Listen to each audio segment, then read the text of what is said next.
Spooky salutations! This is Scenes, Screams, and Spooky Themes, a horror movie recap and review podcast. Each episode we break down a horror movie piece by piece and also give you our unhinged opinion on it. Can you trust an alien child? What about each other? Norman Reedus, what are you doing here? I can't tell what's real anymore. This week we're covering Pandorum. I'm Eva. Ready? I'm Jasmine. Set. And I'm Cody. Action. I fucking love that quip. It's a good one. I feel like it sums up the wild energy of the movie. Yeah. You don't need to watch the movie. That's all you need. That's it. Yeah. There's nothing else. Explain a film plot badly. Oh man, here we are. It is our second movie for Sci-Fi Month, I think. Yes. What is time? And yeah, Pandorum. Pandorum is, in my opinion, a lot of fun. It was certainly interesting. I thought, based on the name, that I had seen it before. And when I looked at a picture, I was like, oh yeah, I've seen that. And then I was watching it and I was like, I have not seen this. Oh my god. The first time I saw it was sometime in the last 2 years.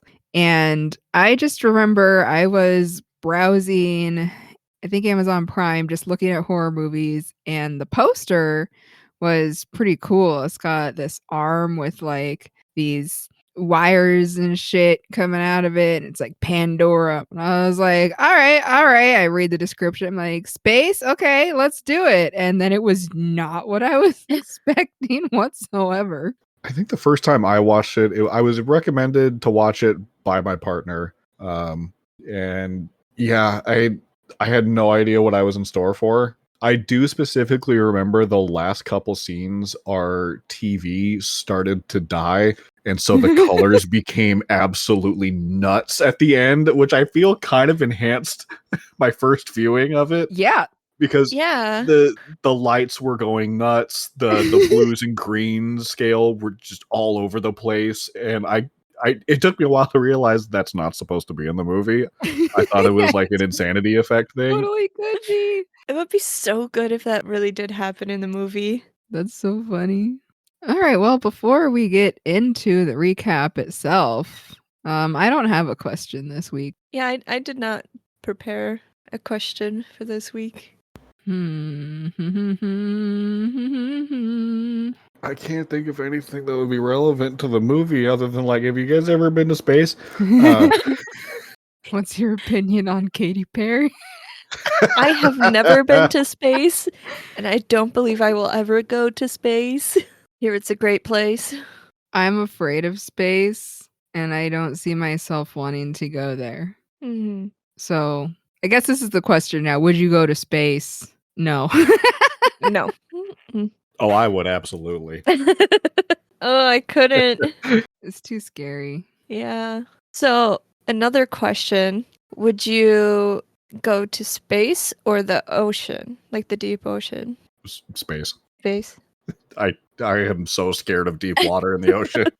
I feel like I'm equally scared of both, because what it boils down to, right, is that it's so easy to die. Like anything goes wrong, it would be so easy to die. I feel like space is just as lethal as the deep ocean. I guess, though, I have to say deep ocean, because what if before I die, You die. I see a coelacanth. Oh. That would be pretty cool. Yeah. I would be so happy. I think my heart would explode from happiness right before my, body dies and whatever I assume is going to go wrong. So deep ocean. Wow. I'm in the same boat. I think I'm scared of both of them, but I feel like if you're in the ocean and like you're just in the water, what if something like a squid or something picks you up and somehow you just go up? And then there's like a whale, and then you ride the whale back. And you totally wouldn't explode from the pressure or anything. Of course not. That part's not real. No, it's not. I don't believe in it. I guess that's another thing too. Like if my body like makes it out of whatever vessel I'm in, I'm dead. But the things down there can eat me, and therefore I am recycled into the earth. In Well- space, my body's just gonna float away uselessly. The space bugs could eat you. If they find me, it take a really long time. Yeah, there's a lot of just emptiness in space, and honestly, I kind of think that's cool. Like, I see pictures and videos of whatever celestial bodies and star structures and stuff like that, and that's absolutely gorgeous to me. I am horrified by the deep ocean, especially once you get down to the point where it is just a pitch black abyss that you can't see anything in, and stuff just kind of pops out of it every so often. Like my bitch coelacanth. It would be cool to see, but there would be a moment of pure fight or flight that I would have to suppress for a second. It would be kind of cool to see a non-exploded blobfish, though, That would be Yes. cool. just to see what they look like. And also, the thing is, in space, if something goes wrong and you pee your pants, the pee is just floating around. But if you're in the ocean and you pee your pants, there is no more pee. It's gone. It's true. You're raising a lot of good points here. These are the things we need to consider. Yeah. Alrighty. Well, I suppose it is time to get into the recap, yes? I don't know why I feel compelled to do like a announcer voice. Pandorum was released September 25th, 2009, directed by Christian Albert. We open in space. The opening credits have a futuristic font and some glitchy rectangles. We get the following timeline from text on the screen. I don't know about you, but I love some opening text. Let me know what's going on. A little bit of backstory, yeah. 1969, man lands on the moon. World population is 3.6 billion. 2009, Kepler telescope is launched to search for Earth-like planets. World population 6.76 billion. 2153, Paleo 17 space probe lands on planet Tanis. World population 24.34 billion. Food and water shortages are commonplace. 2174, the battle for Earth's limited resources reaches its boiling point. Spacecraft Elysium is launched. I gotta say, for all you gamers out there, Xenoblade Chronicles 2 really ruined the word Elysium for me. I could just hear Rex in my head every time being like, we gotta find Elysium. Like it's some kind of paradise. I'm really sure that the word Elysium originates in some kind of lore. I don't know exactly where that comes from. I believe it's Greek or Roman. It's the term Elysian Fields. It's basically the afterlife for them. All right. It's also a fun movie with Matt Damon. We see the Elysium in space. It's shaped like a long tube with rings coming out of it at equal intervals. It's pretty dark as we pan across the giant structure. Obviously, we don't have a lot for scale, but it seems quite large. We hear the sounds of a transmission in different languages. Finally, we pan to the cockpit. There are 3 people inside: a man, a woman, and a younger man. They read a holographic screen that is decoding the incoming transmission from Earth International Space Dock. We hear the end of the message in English. You're all that's left of us. Good luck. God bless and Godspeed. The man's jaw is tight with stress. The younger man has a dark, serious expression on his face. We cut to the title card, Pandorum. Godspeed is absolutely something I say because I think it's funny. I too think it's funny. I'm always like, Godspeed, soldier. I was like, I have to go do this thing I don't want to do at work, and I'm just like, Godspeed. I always try to say it in the most like authoritative tone possible, especially if it's the most mundane of things. Right? Like, hey, I'm gonna go swap out laundry. Godspeed. We fade into a woman's face. She has very light blonde hair and hazel eyes. She's bathed in a bright white light. We pan and fade over different sections of her face in a dreamlike sense. Finally, we see her mouth, I love you. Cut to a man violently waking up in a pod. A futuristic air mask is attached over his nose and mouth. His eyes are wide and scared. He looks around the pod in confusion. There's messages posted on the inside of the door, but an alarm is blaring and he's too panicked. He rips the mask off his face. He looks out of a small window into a room. It's dark and empty. He screams, and we cut to an outside view. His scream is silent on the other side. We see his name on the pod, Corporal Bauer, played by Ben Foster. Back inside, he's being suspended by a chest harness, which he manages to unhook from the wall, and he collapses on the ground.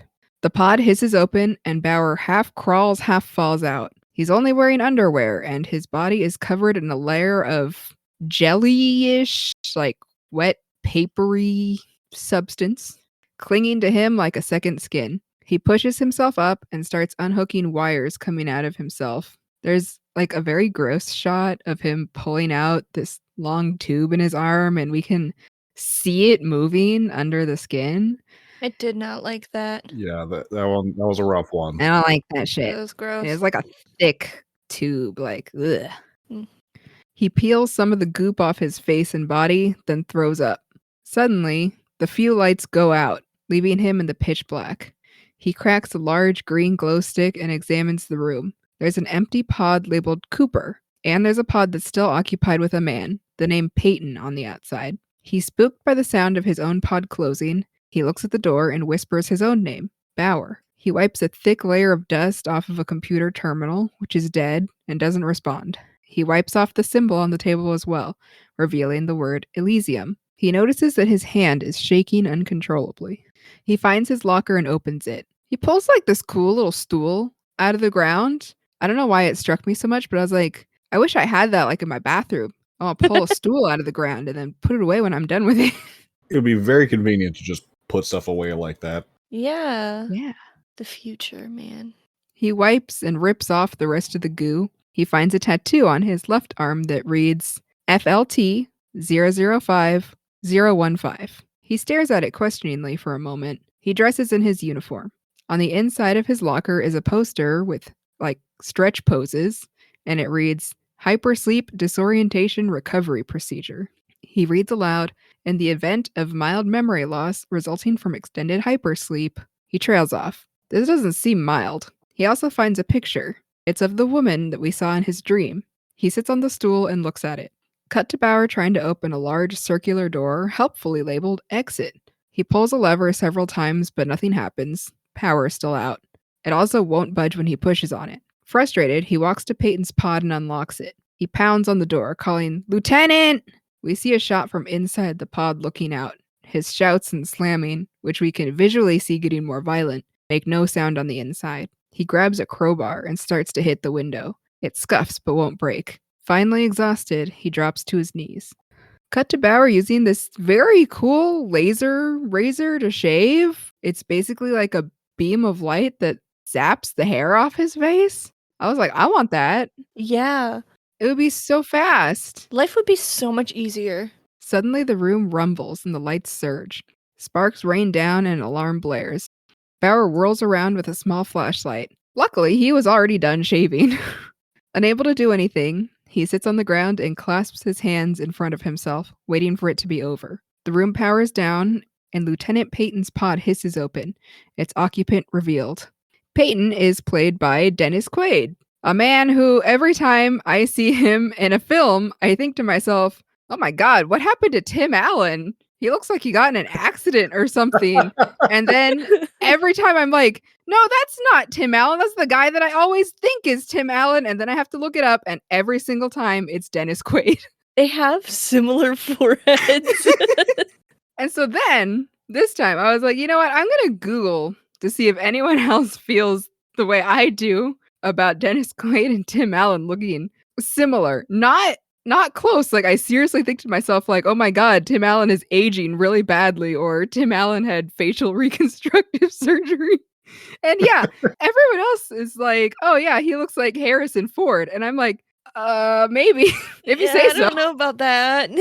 So I should really try to just remember his name, because he definitely has a unique enough face. I don't know, I get confused. And there aren't too many actors now named Dennis. No. He's the only Dennis I can think of. Before this one, most recently, I was watching The Substance. His first shot is there's this fisheye lens, and it's like a close-up of his face. And I was like, dear God, Tim Allen looks terrible. And I was like, oh, that's Dennis Quaid. Anyway, Bauer rushes over to help him. He shines his flashlight down on him and says, "Hey!" But Peyton lashes out in confusion, then slumps over, panting. He asks who he is, and Bauer responds, "Corporal Bauer, sir." Peyton says the name a few times, but doesn't seem to recognize it. Bauer explains that he's waking up from hypersleep and is disoriented. He asks Bauer to stop shining that fucking light in his eyes. He asks where they are, and Bauer responds, "The Elysia." Beyond that, he doesn't know. He also can't answer where the rest of the crew is. This must be their rotation, but the last team should have been there to wake them up. Bauer helps Peyton stand and explains that the lights aren't working. When Peyton asks who woke Bauer up, his guess is that it was the flight computer since there's no one around but them. Peyton remarks that it's cold. We watch him help Peyton to his locker while saying that he's been awake for over an hour, but he still can't remember. We watch Peyton peer into his locker. He also has a picture of a woman that he looks at in confusion. As we see him start to clean himself up, he's more composed. He's explaining that the last time he woke up from hypersleep, it took a long time to get his memory back. He wipes off his own tattoo. Bauer peers at it. It's gone too fast for us to read. Bauer asks where his last flight was, but he's not sure. Peyton is struggling to put on his wedding ring. Bauer asks if he remembers where this flight is heading. He can remember the training, but nothing about the mission. Peyton was hoping Bauer knew. Cut to the two men, now both fully dressed. Peyton has a glow stick and is concluding that if this is their ship, the room should be locked into position. They need to get through the door to the bridge. There are scattered tools next to the door and scratches in the paint. Someone is trying to get out. Peyton attempts to look through the window, but the other side is dark. Cut to Peyton cleaning off the terminal. Bauer hands him a cup of coffee? Mystery hot liquid.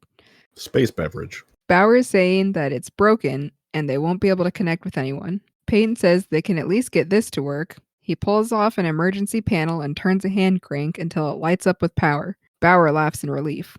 With the terminal now on, we can see it has several holographic screens, and the face of the table is full of touch buttons. Peyton tries to call over the comm system, but no one responds. He tries again, saying he's Lieutenant Peyton of Flight Team... He mutters shit, what he can't remember. Bauer thinks for a beat, and then says 5. Peyton asks how he knows. Peyton pulls a zipper on his jacket sleeve to reveal the tattoo. 005 is for the flight team. Peyton murmurs, "Oh." He calls again over the comm system. Still no response. Bauer wonders again where the previous flight team is. They should have been there for the change in rotation. Peyton sips his coffee and looks to the damaged but solid door. Maybe they couldn't get to them. Bauer then asks where Cooper is, gesturing to the empty pod. Suddenly the room shakes and the power surges again. Peyton looks around, unsure. Bauer notes, casually yelling, that something must be wrong with the power system. He asks Peyton what he thinks. Before he can respond, they hear a noise from above them. Thinking it's a person, Bauer shines his light up at the vent. Peyton says that the system keeps rebooting after the surges, so the noise could be anything from the ventilation system.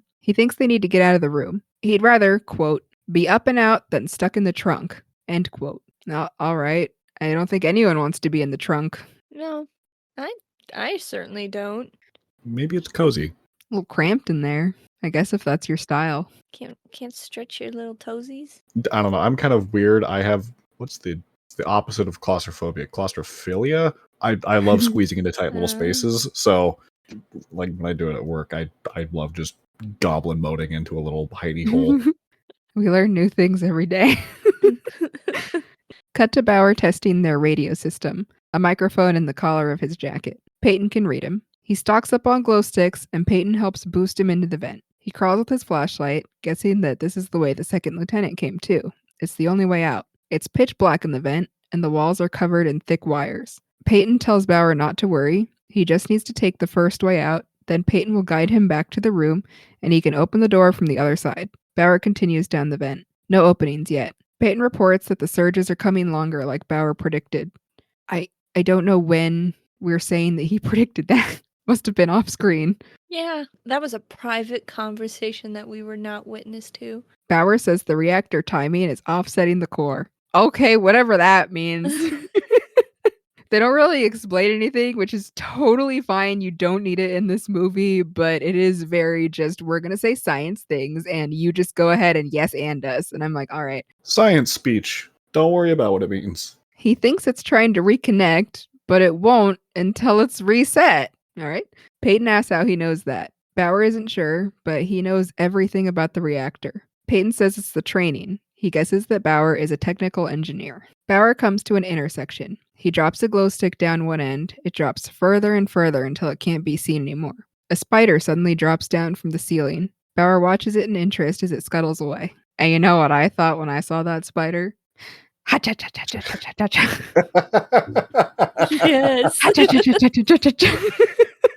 I was very excited to bring that joke back. See, it's a good thing we watched Cube first. It is. It is. He asks Peyton to note that he's going left, then turns down the other path. I too would try to get away from the spider. No offense, spiders. Especially in space. Like, where did it come from? Yeah. What's it surviving off of? Did they bring bugs on the ship? Yeah. Space bugs. Peyton confirms and sits back in his chair, watching a red dot in his monitor that must be Bauer. He's startled by a clanging noise behind him. The power drops as Bauer is calling over the radio. Peyton uses his flashlight to look around the room, but doesn't see anything. He uses the hand crank to get power back. I'm really struggling with this Power Bauer nonsense. Power Bauer. Will be saved with Bauer power. Power Bauer transform! As Ben I'm Foster sorry. does a little Sailor Moon dance. Yes. My favorite magical girl. And then his sidekicks are Dennis Quaid, Harrison Ford, and Tim Allen. Tuxedo Quaid. Sorry. Tuxedo Quaid. Back in the vent, Bauer is calling Peyton, but not getting a response. He's starting to get agitated, wondering if he's going in circles. He wants to stand. Claustrophobia is setting in. Peyton calls back and tries to calm him, suggesting that they get him back to the room.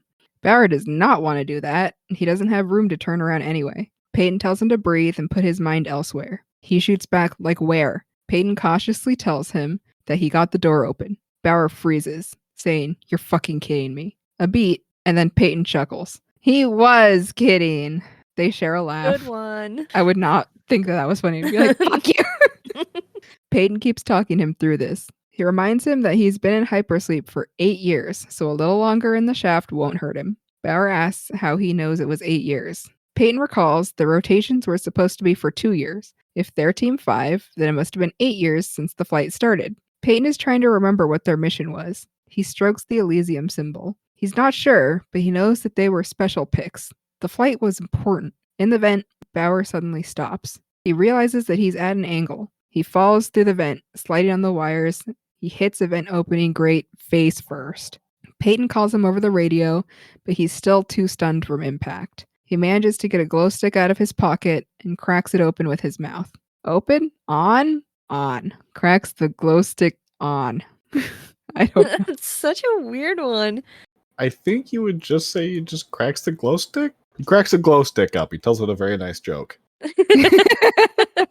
Next to him hangs a corpse, dried out and covered in webs. The uniform reads Cooper. His mummified hand is wedged into the corner of the grating that he managed to get through. Peyton is still listening, asking if he's okay, waiting for response. Bauer manages to get an arm free and reaches through the hole. He grabs a latch and the vent swings open. He falls to the floor, and the corpse falls as well, but is suspended by some of the wires. Bauer tells Peyton that he found Cooper, who's dead, and that he's in a bootlocker. The room shudders, and he's thrown out of the compartment to the ground again.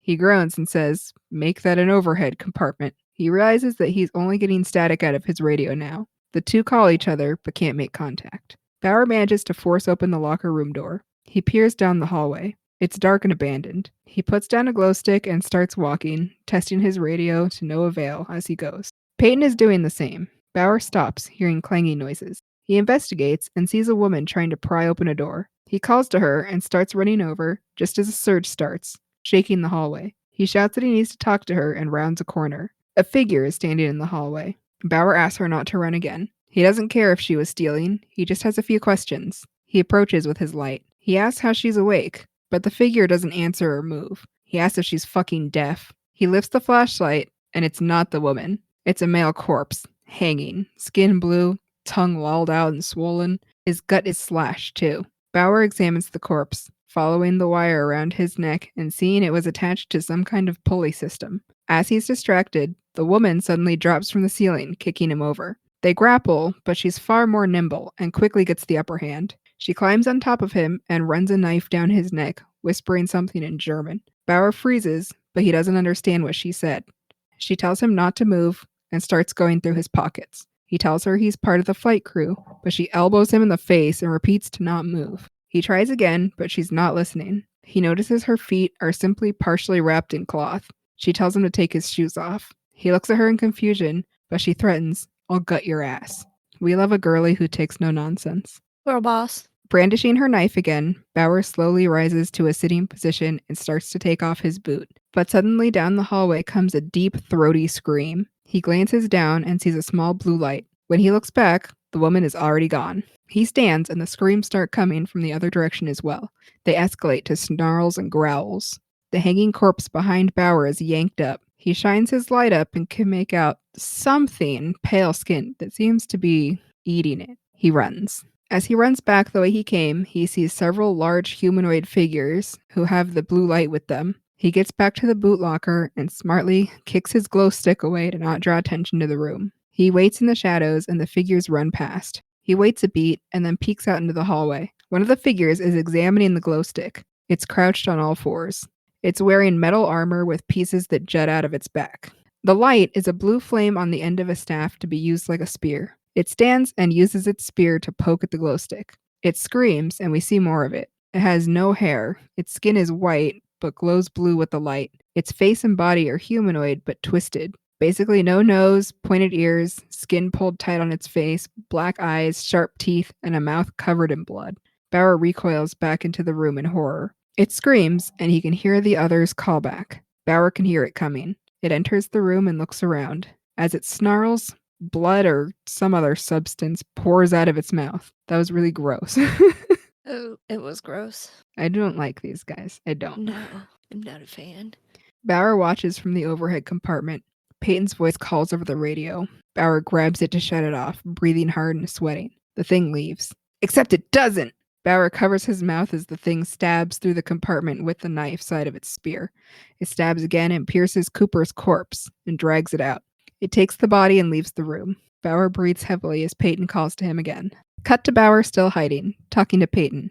He's freaking out, trying to explain that there's no procedure for this. After what he just saw, procedure goes out the fucking window. Peyton tries to calm him down, reminds him that he's all they have outside the room. He asks about those other guys. Bauer exclaims that they weren't guys. They were hunting and they took a body. They didn't seem human. He says they need to contact the bridge. Peyton says there might not be anyone there. Bauer says there has to be. They can't be alone in this. Peyton says they need to be prepared for that possibility. There's no rescue, assistance, or turning back on this mission. He doesn't think the ship was even built to go back. Bauer asks what he means.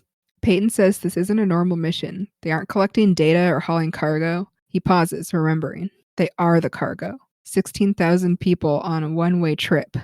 You know, I'm thinking about it now, and the subtitles definitely said 16,000 people, but I think it was wrong. I think it's actually 60,000 people, because if I'm recalling correctly, at the end, it says out of 60,000 pods. Anyways, that doesn't actually matter. It just goes to show never completely trust your subtitles. I think 16,000 for like a repopulation thing isn't enough. It's not enough. It's got to be 60,000, because even that's a low number. Yeah. Yeah, 16,000 is like a rural town.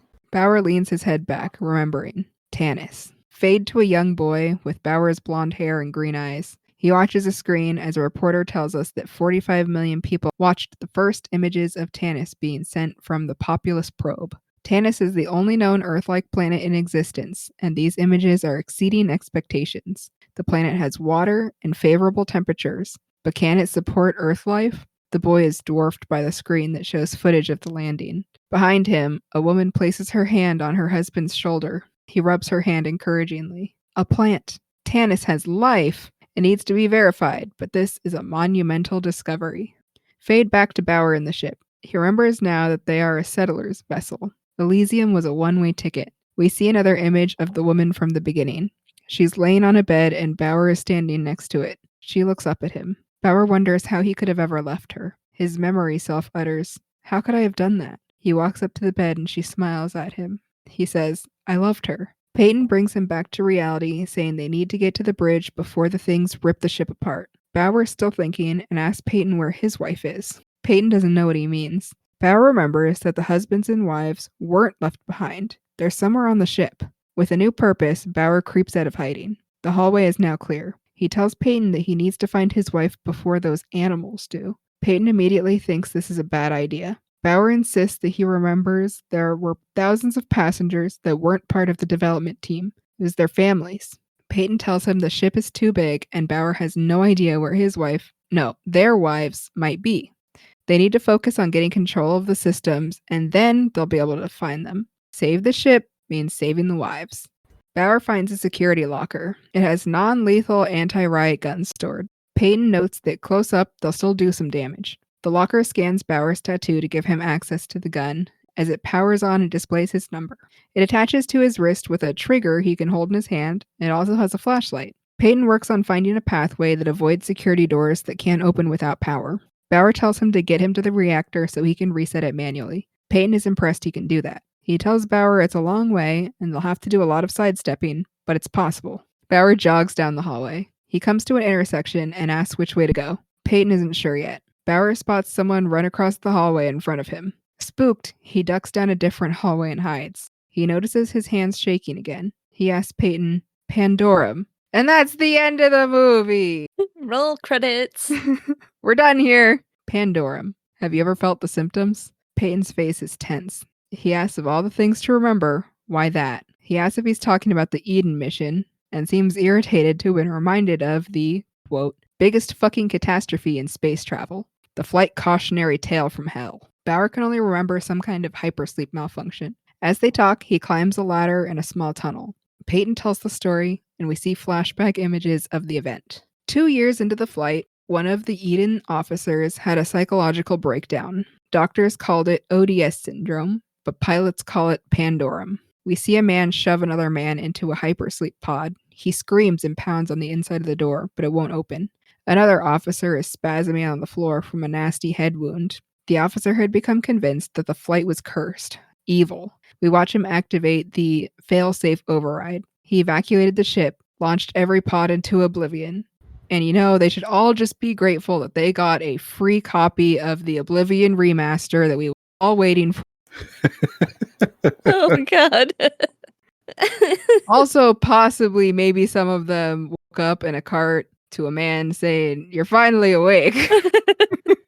The Oblivion remaster could be one of Todd Howard's last projects. So we should be a little respectful. I have nothing but respect for Oblivion. That's why I'm saying these guys should be grateful. Yes. They get to play an One of old his last masterpiece games. remade.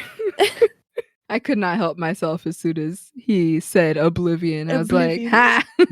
We watch the pods get launched in all directions of the ship, dooming the 5,000 occupants to death with the push of a button. The pod with the screaming man moves past our view. He's still screaming as he watches space fly by around him. Bauer says at least they didn't wake up floating away in a coffin. Peyton isn't sure they didn't. Bauer thinks about his trembling hands. Bauer reaches the top of his ladder and pushes up a manhole cover. Peyton gives him directions. He's 2 levels away from the main walkway, and things will be easy from there.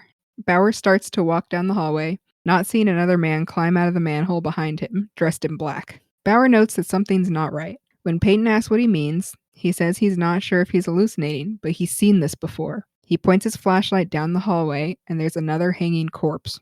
He approaches and realizes that this is a different man. He's dressed in the same uniform, and his jacket reads Shepherd. He seems relieved that he isn't seeing things. He examines the wire and realizes it was a booby trap. The man's eyes flash open, and he starts flailing and yelling, trying to fight. Bauer backs up, tells Shepherd to be quiet, and then approaches. Shepherd is panting and panicked, but now seems to realize Bauer means him no harm. Bauer tells him that he'll help, and he just needs him to stay quiet. Quick cut to Peyton asking Bauer if this is a good idea, but it's too late. He's already cutting the wire, and Shepherd falls to the floor. Peyton warns him to watch himself. Bauer shines his light down on Shepherd. He's filthy. And at this moment, I thought to myself, hey, this guy kind of looks like Norman Reedus. Surprise! It was Norman Reedus. I was like, holy shit. I didn't know he was in this movie the first time. And the second time, I had forgotten about him. So I was like, yo! I, like, once again, with the whole Dennis Quaid, Tim Allen situation, I did the exact same thing where I'm like, that guy kind of looks like, holy shit! It's Norman Reedus. Surprise. Bauer reads his tattoo. He's from Team 6. He shouldn't be awake yet. Shepard freaks out a little bit, but Bauer tells him he's not going to hurt him, but he needs him to be quiet. Shepard sits up and introduces himself. He believes he's the only one left on his team, then says he knew Bauer would be back. He asks where his squad is. Bauer is confused. It's only him and the lieutenant. Shepard asks where his shuttle is. Bauer is stunned. Shepard asks him if he's the retraction crew, and Bauer tells him no, he's Team 5. Shepard indignantly asks if he just woke up. Bauer confirms only 6 or 8 hours ago. Shepard yells, so you don't know what the fuck is going on? Bauer asks him what is going on. Shepard shoots back, you know as much as me. Bauer doesn't know anything. Shepard walks to the wall and cuts a tube. Oil or some other dark liquid pours out. Shepard tells Bauer he's going to fit right in as he rubs the oil all over himself. When asked why, he says it's to get the scent off. Before Bauer can even ask what that means, Shepard says that they're fast and stronger than they know. If they come after him, he needs to run. Run and don't fucking look back. He won't wait for Bauer. He scrounges for weapons, wrapping a screwdriver to his hand with a rope.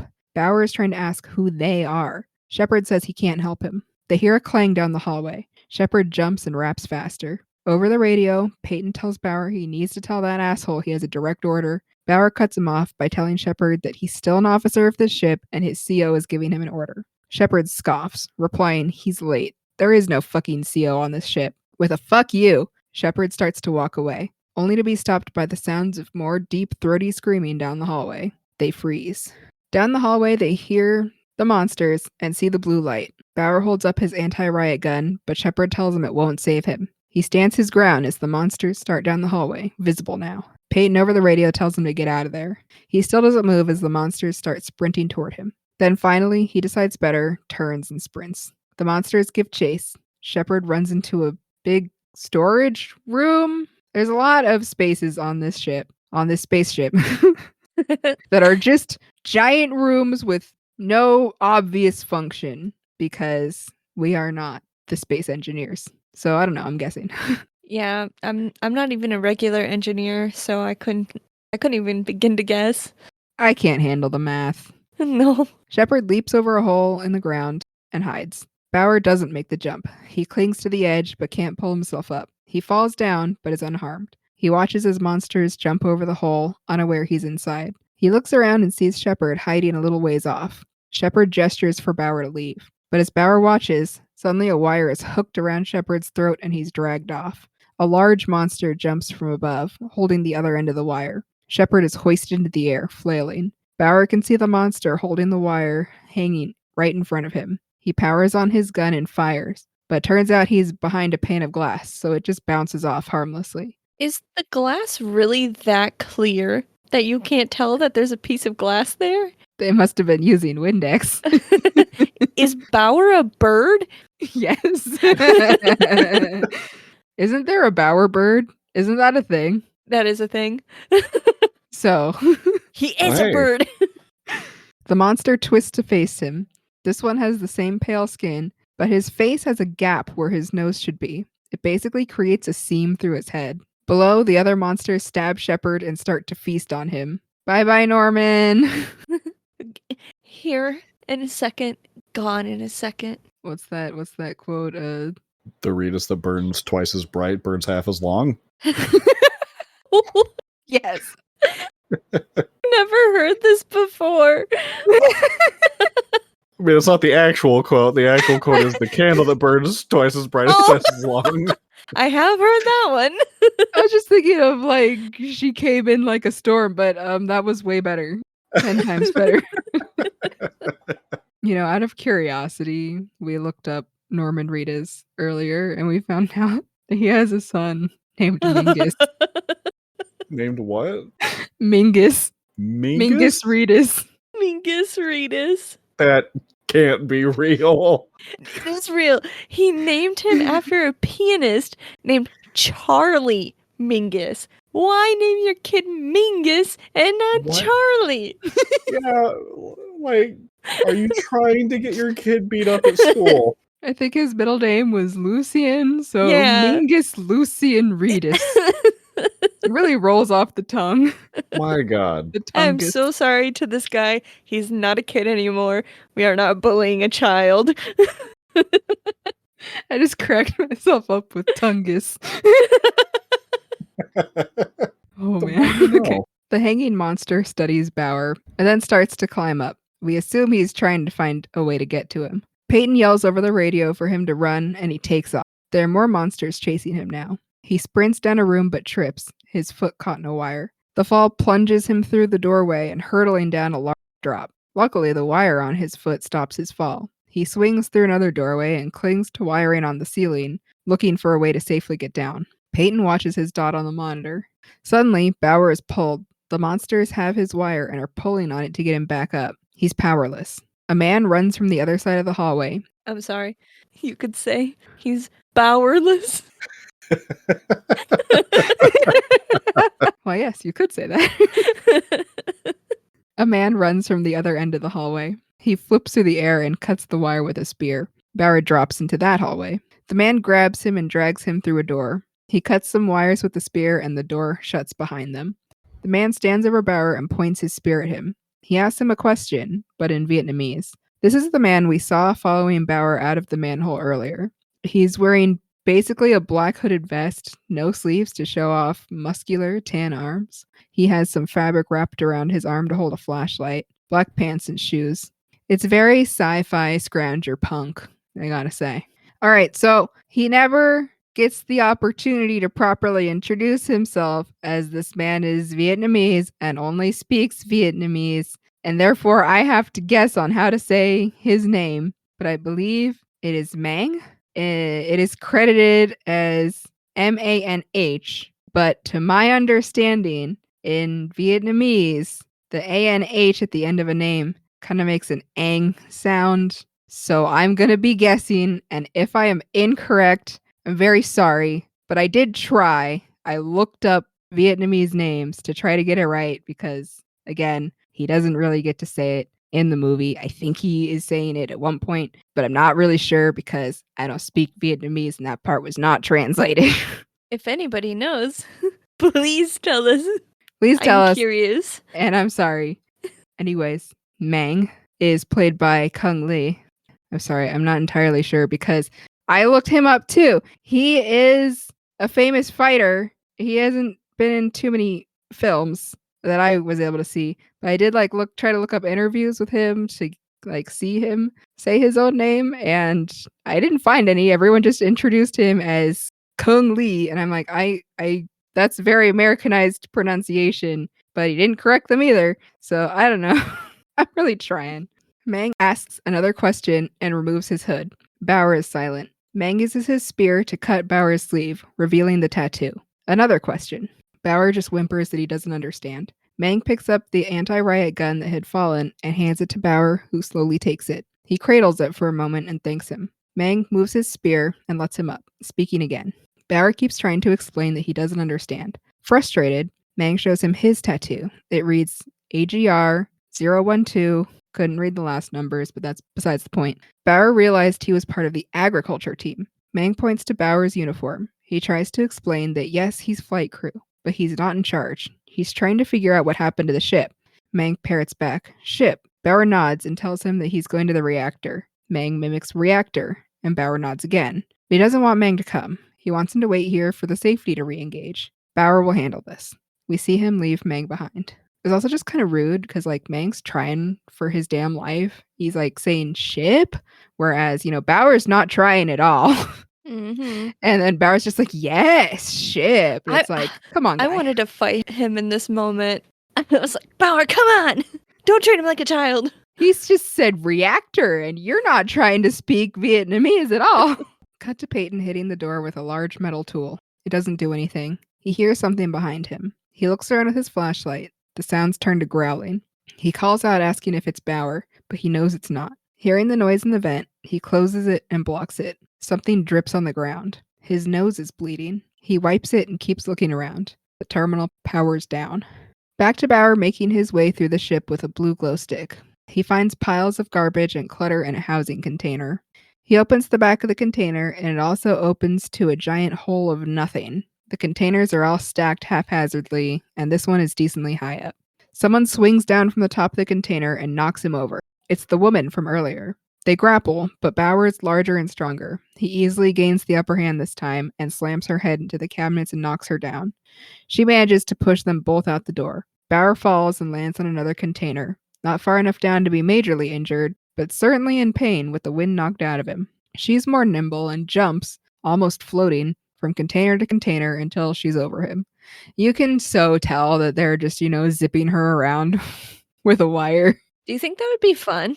Probably. It's supposed to look like she's just like nimble and jumping around, but like they did not do the effect very well. You can just tell she's being yanked around. So the only thing that we're missing is like the crouching tiger, hidden dragon whooshing noises. Yes. Fucking love Crouching Tiger, Hidden Dragon. She mutters, "You again." But then she's tossed away by Mang. Bauer looks relieved to see him. Mang jumps to the floor to face the woman. They fight, her knife versus his spear. They're pretty evenly matched. Bauer slowly gets to his feet and then fires his anti-riot gun in the air. It knocks down some garbage and scares the two enough they stop fighting and duck for cover. Bauer tells them that he understands that it's felt like every man for himself for a long time, but if they want to survive, they need to work together. The woman is still in a defensive stance. She has shoulder-length brown, dirty hair. Her outfit also seems scrounged. A vest, but it looks like it was a jacket once, but now has no sleeves. White shirt, black pants, arm wrapping, still no shoes. Don't worry though, it is sexy, because everyone knows we can't have a woman who's clearly been through it not be sexy in a 2009 film. That would be too real. And so in writing the recap, I realized that in the movie itself, she actually doesn't introduce herself. I do not believe she says her name, even once. I don't recall hearing it. I don't think so. They just kind of go with it. But anyways, in the credits, her name is Nadia. So we're going to call her Nadia. She's played by this one. I didn't look up, and I'm just going to guess. I'm so sorry. Anj Trau? A-N-T-J-E. The J is like a Y Is it sound. Y? And the E would make like a sound. So Antje? Antja? Antja? That's my guess. Makes sense to me. Bauer tells her that he lost contact with his CO, so he needs someone to tell him how to get to the reactor. Mong gestures that he knows. Bauer is glad to hear it and repeats that they can be a team. They hear the scream of a monster nearby. Mong points in a direction, and he and Bauer set off. Nadia follows at a distance. Mong is chatting away, and Bauer is now acting like he understands him. He's answering with things like, "Yeah, and she left me with a few sore spots too. All right, sure. Bauer power." Bauer Power, power. Side note, upon a little bit of research, it appears as though you pronounce her name Anta Tra? Anta. Tra. I apologize deeply, ma'am. You did a great job in this film. And we're doing our best. So thank you for that, Cody. Yes. Thank you for looking it up. That one was going to bug me for the rest of the day. They try to pry open a door when Nadia speaks to them again. She asks how she can trust them and if he's really part of the flight crew. Bauer introduces himself as the mechanical engineer. She had thought the flight crew was all gone. She asks what happened to the ship, and he replies some kind of malfunction. She asks if he just woke up, and he confirms. She then tells him he'll never make it to the reactor. They're headed the wrong way. She turns and walks off. Bauer tries to stop her, asking who she is and if she'll help. She replies that she's nobody, and she doesn't like going that far down. He reaches for her arm and she spins, holding her knife to his neck, clearly still dangerous. She says that no one ever comes back. He tells her that if they don't hurry, they could lose everything on the ship. She wants to know if he can fly the ship and land it if he has to. He says yes. Cut to the group moving down a new hallway. Bauer asking Nadia how long she's been awake. She's not sure. There's no way to tell time, but maybe 5 or 6 months? He's shocked. She stops at a door and presses her hand to the sensor, eyes closed. Bauer asks what they're doing. She says waiting. Bauer doesn't understand or want to wait. She tells him that to get to the reactor, he needs to trust her. Mang hears monster noises down the hallway. Bauer warns Nadia that they need to go. She repeats, "Trust me." The monsters are getting closer, and Bauer keeps pestering Nadia, who won't budge, focusing. An alarm starts blaring, and the hallway starts to rumble as the first monster crawls into view. More of them appear, coming closer. Bauer and Mang take defensive stances. Bauer blasts away the first few with his anti-riot gun, but they get back up. The door opens and Nadia rushes inside. Bauer follows, grabbing Mang, who drops his spear. The door closes behind them, and they are safe for the moment. The room is filled with bright light. Bauer asks Nadia what the things are, but she says she's never stuck around long enough to find out. Running has always been the best option. Bauer says they can't be from this ship. They enter the room. It's filled with scientific equipment, lots of keyboards and sample storage. Bauer asks what this is. Nadia tells him it's ecological development as she rummages around her stuff. There's a makeshift bed, and this is clearly where she's been staying. She continues, embryonic charter, livestock and wildlife repopulation. Bauer realizes she's protecting this room. Nadia reveals that she woke up in a group of 5. She had spent 5 years collecting and readying Earth's biosphere as part of the genetic sampling team, so she volunteered for the mission to go along with her work. She calls this the Noah's Ark. All the samples here will shape Tanis as their new planet, and they've already lost about 30% of the specimens. The lab has a generator, but without the reactor, the rest may not make it. Bauer says the word slowly, Tanis. He admits he couldn't remember how far away it was. This was a 123-year flight. He gazes at a small terrarium with grasshoppers in it. Nadia says he's lucky, as it took her months to remember things, and even longer to get the door open, and she even still has gaps. She knows all about the vault and its systems, but she can't remember her childhood. She looks out at the samples wistfully. She asks Bauer if he's hungry, and when he says yes, she fishes out and hands him a grasshopper, saying it's good protein. He grimaces and looks at her questioningly, but eats it. She eats one too. Mang looks at both of them in disgust. Would you guys eat bugs? I mean, in this situation, yeah. If I had the option, I'm gonna respectfully decline. But I'm sure you could eat worse things on this ship. If I was in Bauer's position, I'd probably hold off because he said he only woke up, 8-9 hours ago. Probably a little hungry, but not to starvation. I don't think I could eat a live one, but I have eaten crickets and gummy worms, like worms that look like gummy worms. How do they get them gummy? Because they how the gummy worms are like red and yellow and blue and have sugar. They're colored? Yeah. Oh. Huh. I hated those. The crickets weren't bad. Eating a worm would be harder for me than a cricket or grasshopper, that's for sure. But yeah, I mean, I've seen them sold in stores. It's like salt and vinegar flavored and whatnot. I have heard that roasted crickets with a little bit of honey is supposed to be really good. I'm not going to verify that. I'll take their word for it. The ones I had like ranch seasoning on them. I love ranch. Bauer wonders how things got this way in only 8 years. Nadia replies that the ship was built to last generations. It's probably been longer than they think. Wait, I just thought of a joke, though. Would you eat me if I was a worm? Please don't actually answer that. Cut to Peyton waking up back in his room. He's hearing more noises. He looks around the room with his flashlight and sees a gap in the wall where many cords are coming out. He crawls over to it. The cords are covered in a slick substance, and there are growling, gurgling noises coming from the inside. He readies his... Okay, I just called it a crowbar, but it's a very long metal pipe thing with some kind of tool at the end of it. I don't know. I'm just going to call it a crowbar because it's very reminiscent Space of that. Tool. Just larger. Space tools. Yeah, Space tools. Yeah. He tells the hole to come and get it. There's a hissing, the cords move, and then a human hand pushes into view. A young man, naked and covered in a brown oily substance, pushes himself into view. He pleads with Peyton for help. Peyton grabs his hand and pulls him through, asking who he is. The young man says he's with the flight crew, and again begs for help, clinging to the cords in fear. Peyton tries to calm him down and asks him his name. Through sobs, he answers, Gallo. Peyton asks where he came from, and he answers the bridge. Peyton is shocked. He asks if Gallo knows where they are, if he can tell him what happened. But Gallo just continues to cry and clutch the cords, staring at Peyton. Cut to Bauer's group, coming through another door. Nadia whispers that it's hypersleep chamber for personnel. She warns to stay quiet and don't slow her down. The room is vast, with hypersleep pods nestled into the ground and up the walls. Bauer looks in them and realizes that most of the pods are empty. He asks where everyone is. Nadia says it's their main hunting ground.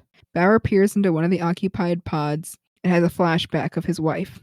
Nadia warns him to keep moving, but he tells her that his wife could be here. She asks if she was part of the crew or development team. Bauer remembers, no, she wasn't crew. She's with the spouses. Nadia says she isn't here then. Bauer asks if she knows where the family members are. She only tells him to be quiet. They start climbing to the top of the room, weaving amongst the floors of pods. Mang is staring at one. Nadia tells Bauer that they need to keep going. They don't want to stay in the open too long, and especially not here. Bauer whisper calls to Mang, who's examining the pod. Bauer tells Nadia they can't leave him. She's not waiting. She says, fuck that. Mang is hunting, so if Bauer wants to wait, good luck. Bauer weighs his options, then follows Nadia. Suddenly, we see him drop out of view. Nadia turns and sees that he's gone. She seems to be in the center of the room. The floor is covered in grating panels. She creeps across them with her flashlight when she suddenly falls through a loose one and lands in water. She sputters up water. Bauer is down here too. He asks if she's all right and cracks a glow stick. She confirms, and they look around. The water appears black, and there are skeletons piled against the walls. Nadia gags. I would just die. Yeah. Well, I think I would be dead long before we got to this point. Okay, yes. Obviously. You think I'm gonna outlast Norman Reedus? I don't fucking think so. But I absolutely hate it in horror movies when people fall in just bodies of water that have disgusting shit in them. And like, yeah, they're grossed out, but they're like, okay, after that, I'm like, I would be throwing up until I die, literally, from all the throwing up. The amount of bacteria that must be in that water is astonishing. And the smell. It's gotta smell so bad. It's gotta, I don't even want to think about how it tastes. Oh God. But yeah, she's grossed out in this moment, but she's gonna be fine later. I'm like, no, I would never be able to forget. It's so cool. There isn't enough soap and hot water in the entire galaxy to make you okay after that. Certainly not on the Elysium. Bauer examines some gore and notes that there must be hundreds in here. From above, they hear growling and watch as a few monsters walk on the panels above. Whatever machinery is part of this hole starts up, moving a large fan above them. One of the monsters peers down at the water and they hide, only their eyes above the water. Combined with the movement of the fan, they go unseen and the monster leaves. The fan stops. Nadia whispers to Bauer, asking where it went. He only answers that they need to leave. The two climb up out of the hole. Bauer makes it, but Nadia slips out of his grip and falls back in the water with a loud splash. Bauer looks around in fear with his flashlight, but doesn't see anything. He gets up and hears a low chittering sound. This part was so fucking funny to me because like he drops her, she falls, and then he's just like, well, and he just turns around and does not try to help her again. You're on your own now. It sucks to suck. You said don't slow you down. Well, you get on it. He approaches slowly and raises his flashlight. It's a monster who jumps down from one of the higher pods and kicks him with a screech. He lands in a pod, stunned. Nadia has made it up now, and she yells, fighting off the monster. She holds her knife ready, but it's hiding now. Bauer is struggling to remain conscious.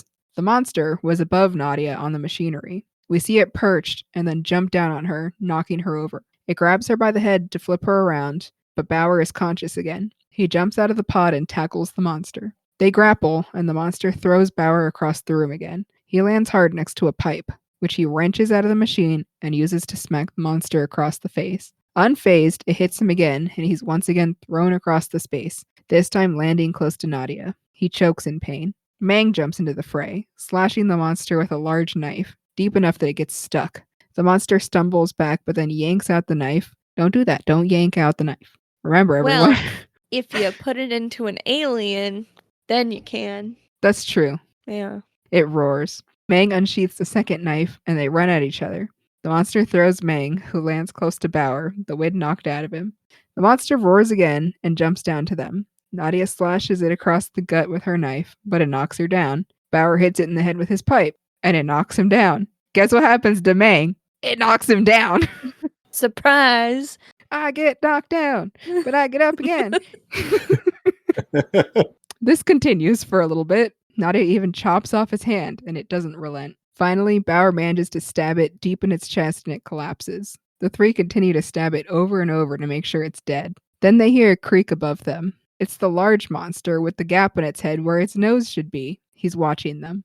He slowly rises from a crouch. his hand outstretched with a spear. He starts rhythmically banging it against a pod. Bauer quietly says they should run. Monsters begin to crawl into view, and a large one roars. The gang takes off. Bauer grabs his anti-riot gun. The slight delay gives him the chance to see the monsters descend on the one that they slayed, and they start devouring it. He watches for a beat, thinking. Then he runs after Nadia and Mang. They run, jump, and slide through the pods as monsters start to come after them. One pod activates, blaring an alarm and lighting up brighter. As it unlocks, Bauer stops to try and save the man who's waking up, confused, naked, and defenseless. Naked and afraid. Mang grabs Bauer, and Nadia asks him what he's doing. He doesn't want the man to be eaten, but it's too late. Mang drags Bauer away as the man is surrounded by monsters screeching at him. He screams in a foreign language, but is stabbed through the top of his head by the large monster, who roars in triumph as the others start to eat the man. Back in Peyton's room, he's still trying to make contact with Bauer, but can't. He glances over at the young man from before who is now sleeping. Sitting up in a very uncomfortable looking cot is just basically like a metal rectangle in the ground. He's half wrapped in what looks like an inflatable trauma blanket. I don't know. Doesn't seem very comfy. Peyton grabs his crowbar just in case. He checks Gallo's pulse and his tattoo. FLT 004012. He's from Flight Team 4. He looks up and Gallo is awake, staring at him. He asks what Peyton is doing. He replies just checking on him. Gallo defensively asks for what. Peyton says he passed out earlier. He was hysterical. Gallo asks who he is, and he replies Peyton, a lieutenant. He tells Gallo that as Team 4, he was supposed to be Peyton's predecessor. He says that Gallo said he was from the bridge. Gallo helpfully asks, so? Peyton wants to know where they are. He can't get navigation. Gallo says he doesn't know. Peyton angrily asks what he saw then. What happened here? Gallo angrily responds that he's not a navigator. Peyton asks him to calm down. He's just checking to see if he's okay. You shout at somebody, and then they shout back. You're like, ooh, calm down. Hate that shit. It makes me more mad. Gallo shoots back that he's fine. Peyton asks him if that's his own blood he's covered in. So I guess it was blood, not oil. I don't know. It looked black before, but also glow stick nonsense. It did not look like blood. Gallo hesitates and says that some of it is. Peyton presses, and Gallo answers that something was wrong with them. Peyton asks who. Gallo sing-songy says, it was Pandorum. He half smiles. Nodding to himself, he says that he had to defend himself. Peyton probes. Both of them? Gallo realizes he doesn't believe him, but he insists that Peyton would have done the same. Peyton is reaching behind his back for something. We see a glow stick in the fog. Nadia is leading Bauer's group. He reminds her that she said she knew where they were. She tells him that she was saving their asses. Mang points to something and starts climbing up what looks like more containers. Nadia follows, then Bauer. They climb through a hatch door to a room filled with yellow light. Hearing screeches below, they lock the door behind themselves and use a rod to block it. They pause for a moment. Mang looks around and then points to a man watching them from above. They point their weapons, and the man throws up his arms in surrender. He asks for no weapons, excuses himself, and then runs around his upper catwalk, pulling levers to turn on lights and yelling, "Come in! Please make yourselves at home!" The three look at him warily. Bauer asks if he lives here. The man blinks, asking who said that. This is Leland, played by Eddie Rouse. He's a black man with short curly hair. He's absolutely filthy. His outfit includes several canisters on his back, gloves that protect the back of his hands, a combat vest, pockets galore. This is a man that I believe has anything you might need in one of his many pockets. Now, whether or not he's going to give it to you is a whole nother story, but he's got it. Good luck. Thanks, it has pockets. Bauer repeats himself, louder. This man is a bit of a weirdo. He says that it's not much, but it's safe. They can't get in unless he wants them to. Bauer asks why he would want that. He breezes past the question, noting that he didn't think there was any flight crew left. He hadn't met any flyers in a long time. Bauer asks him to come down so they can meet properly. Leland scoffs, asking if he thinks they have survived this long by trusting strangers. He asks them where they're going, and Bauer says the reactor. He asks if he knows where it is. Leland asks why they would want to go there. He realizes that he just woke up. He asks if they're hungry because he can cook. Cut to a small makeshift hanging pot over a focused flame. Leland is saying that he has a treat for them, but he admits seasoning is tricky when you use a motor oil base. I think I will be skipping this meal. Yeah, count me out. I don't think you're supposed to eat that. No, Guys. I don't think it would taste very good either. I'll take the grasshopper over this. Mang is picking up a new metal rod to use as a spear. Nadia is tearing cloth for wrappings. Bauer is touching green goo on the wall. I wouldn't touch the goo either, but you do you. Leland continues that if you use your imagination, it kind of tastes like herb and butter dog shit. Bauer asks how long he's been awake. Leland muses. What is today? Tuesday? So he has no idea. That long. That line is actually really funny. Tuesday? So I have no idea. You got it, guy. Bauer watches Nadia clean her wounds. Leland sends down some food saying it's kosher. He's a cook. According to his tattoo, anyway. He keeps mumbling about being in the Navy. Bauer asks Nadia if what she's doing is safe. She asks compared to what? He says the monsters outside. He asks her if they could have come from the sample storage, but she says no. Then some life form got on board? She says it could have already been on board with them in the hyperbunks. He asks what she means and she sighs. She thinks it's the result of the accelerator, the synthetic enzyme in their feeding tubes that was meant to help their bodies adapt to the environment on Tanis. Bauer stares. Nadia says she's gathered that things have adapted to life on the ship instead. Bauer asks if she's saying they're mutated passengers. She says that the enzyme is meant to jumpstart evolution. Bauer wonders why the monsters were affected, but they weren't. Nadia guesses that they've been awake much longer than they think. Longer than Leland. Leland growls down at them, asking if they know what happened. Bauer asks if he does, and he simply responds that he's been around for a while and he knows what he's seen. Cut to Gallo sitting, dressed now, in the room while Peyton works at the terminal. Peyton walks over to the cupboard and opens it, getting out a large syringe of something that loads into what kind of looks like a big piercing gun. Gallo appears next to him and asks what it is. Peyton tells him it's just a sedative to help Gallo relax. Gallo tells him to take it himself then. Peyton tells him to calm down. They're on the same team. As he walks away, Gallo asks him if he knows the symptoms of Pandorum. Peyton turns, asking, what? Gallo continues, orbital dysfunctional syndrome. Peyton says he's seen it before. Gallo asks if he's ever seen symptoms firsthand, stalking towards Peyton at the desk. It's not easy to identify, as it starts slow, an itch, a shiver. The biological effects of deep space travel that feeds into paranoia feeding back, a descent into madness. And there's nothing you can do. It'll eventually boil over. He slams his hand on the terminal, and Peyton reflexively grabs for his crowbar. Gallo accuses him of not believing him, but Peyton says he never said that. Gallo knows the odds of both his flight crew partners having it are insurmountable. And I really wondered about their use of the word insurmountable here because the sentence makes it seem like there's not supposed to be a big chance of both of them getting it. And yet the word insurmountable means that there was a chance so large that it probably couldn't have been avoided. Maybe that was the delirium. Yeah. Yeah. Just doesn't know words anymore. Yeah. I mean, sometimes when I'm a certain way, when I've got the crazy brain fogs, I don't know my words. We come up with new words like Yeah. Uncomfortability. He's flight crew. I do make my own words. Yeah. I'm sorry to roast you there. It's okay. This is gonna sound very stupid, but my brain is not working. What is the actual word instead of uncomfortability? Discomfort. It took me so long after that. After she told me, I was like, no, you're wrong.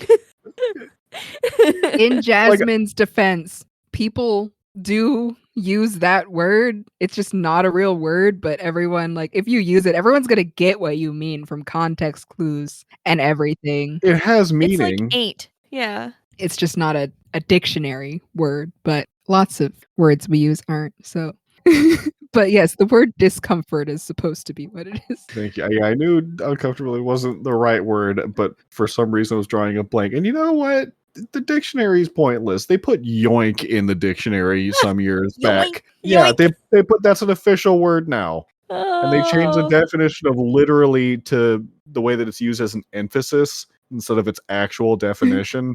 Oh my god. What's she gonna do? Peyton says that he wasn't going to question Gallo's actions. Gallo says that Pandorum is affected by psychological trauma. There's an emotional trigger effect. Peyton agrees. Gallo asks him how he thinks he'd react to knowing the truth. Peyton stares him down and asks what truth. Okay, so now Gallo and Leland are going to tell the same story, but both of them telling the story is going to kind of intercut with each other, so I've kind of slimmed it down. Leland's version is pretty crazy. He uses a lot of like funny descriptive words that I didn't capture most of it because it just didn't mesh well with Gallo's version, but I didn't want to take the time to try to pick them apart because it was going to take forever if I did that.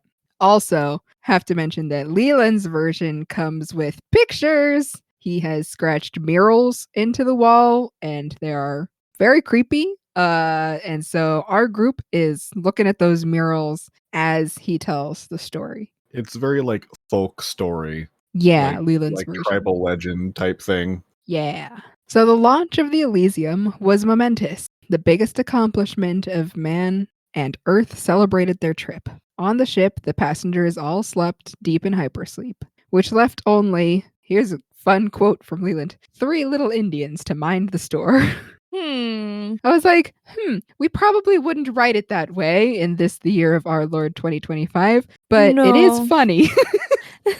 So I'll give it to you, Leland. He is, of course, referring to the flight crew rotations. Gallo says it was their second term. Everything was going fine on the flight, but he noticed symptoms in his CO and second lieutenant, but they were mild. He smirks as he tells the story.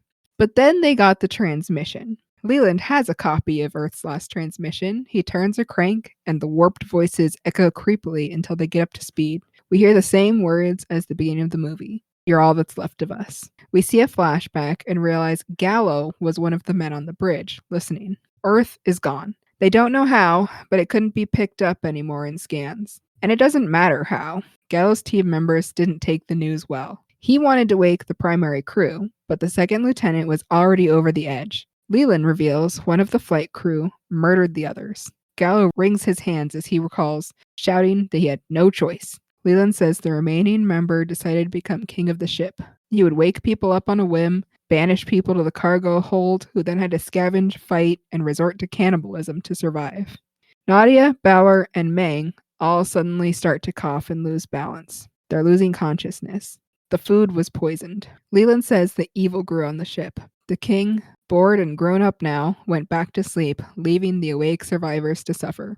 Leland looks pleased as he watches the 3 collapse. Peyton's eyes are wide, his hands shaking uncontrollably as everything Gallo had said about Pandorum echoes in his head. He slowly turns to face Gallo, who is staring, his head cocked, his expression blank. The room suddenly shudders with another surge. We see Bauer inside another memory of his wife. Then he wakes up. The 3 are chained up, hanging upside down. They struggle. Leland is looking at them with a dark expression. Bauer asks what he's going to do. Nadia screams that he's going to eat them. Leland insists that it isn't personal, it's survival of the fittest, or maybe the brightest. Bauer accuses him of tricking them. Leland admits he's too old and tired to hunt the traditional way. Nadia is screaming threats, and Leland stabs her in the side. Bauer tells him that they have to save the ship. Leland doesn't want to hear it. He didn't get this far by having a heart. He picks up a nasty-looking knife and approaches Nadia again. Bauer screams at him not to be fucking stupid. Bauer can save the fucking ship. Leland asks him what's more stupid. To trust the ship that he's been on for years, or to trust someone who's desperate, especially to save his girlfriend. Bauer looks at Nadia, the knife sticking out of her eyes wide as she struggles to breathe. He tells Leland to listen to the ship. Leland considers this. Bauer says the power surges are proving that there isn't much time. If the reactor isn't reset soon, the ship is going to shut down, and they're going to lose everyone and everything inside. Leland admits the ship has been moody lately. Bauer tries to appeal to him, saying that he understands that Leland is a survivor. He did what he had to do, and no one can judge him. But now they need to reset the reactor. Leland thinks, then brandishes his knife, asking how long the ship is going to last. Bauer isn't sure, but when pressed, guesses maybe an hour, maybe less. His eyes are filled with tears. Leland lets the 3 down. They clatter to the floor. Meng rounds on him, but Leland has the anti-riot gun and he points it at him. Bauer says they're all in this together, and that he'll need Leland's radio. Nadia yanks the knife out of her side, gasping. All right, you know what? I'll concede. You shouldn't do that, but it's not like there's a doctor around, so if you're gonna die, I guess get it over with now, right? Yeah. And if you don't die, great. Because I personally don't want to be eaten to death. I would rather stab myself. Discovering that your lung was punctured when you rip out the knife is probably still a nicer way to go than being eaten alive. I agree. Yeah. Back in the room, Peyton jumps as he receives Bauer's radio message. He asks where they are. We pan to see Nadia is bandaged up. Everyone is doing okay for now, but Leland still has the anti-riot gun fixed on them. Bauer gives him a rough guess on their location, and Peyton is shocked that they're on the other side of the ship from the last time. Bauer doesn't have time. He asks Peyton to run a test on the last surge. The test reveals they only have 47 minutes until system failure. Bauer asks him to get them a path. They start on their way, Mang in front, Leland in the back, still not trusting them. Bauer notices more green goo on the walls. They hear a noise above them, and Mang slashes at a monster. It drops down, screeching in fear. Mang swings to kill it, but Nadia jumps on his back to stop him. This monster is smaller. Its head and eyes are cartoonishly large. She says that it's a child. Leland scoffs that it's no child. It takes the opportunity to run away, screeching. They follow, but it jumps up into a vent. Nadia marvels that they're breeding. Leland says that little bastard ran and got daddy. The large monster with the gap face, you know the guy, looks down from the vent and roars. They run. They duck into another hyperbunk room to hide. There are plenty of monsters on their tail now. Nadia guesses that they're close to where the monsters live. Leland laments that they're stuck here now. Cut to Peyton removing a panel and cutting a wire to get the bridge door open. Gallo asks what's so important on the other side. Peyton wants to get control of guidance. Gallo doesn't see a point. The ship is doomed. They should be worried about themselves. But then he mocks, "Oh, that's right. The Boy Scout's going to save us." Peyton believes in Bauer. Gallo reminds him that 24 hours ago he didn't even know his name. How could he be ready to fix the reactor? Leland is still complaining that if the monsters don't leave soon, there's no point in even going to the reactor. Nadia asks what Bauer is doing. He's looking at the hypersleep pods and says this is where the families of flight personnel are. All the pods are empty. Nadia asks if he thinks his wife is here. He says no. She says there's still a chance, but he cuts her off, saying that he remembers now that she didn't come with him. We see a memory of her letting go of his, wiping a tear and walking away. She left him. We see a flashback of Bauer, wearing a protective helmet on Earth, complete with a turban rustling in the wind. He walks up to a billboard for the Elysium. With nothing left for him on Earth, he enlists to go to Tanis.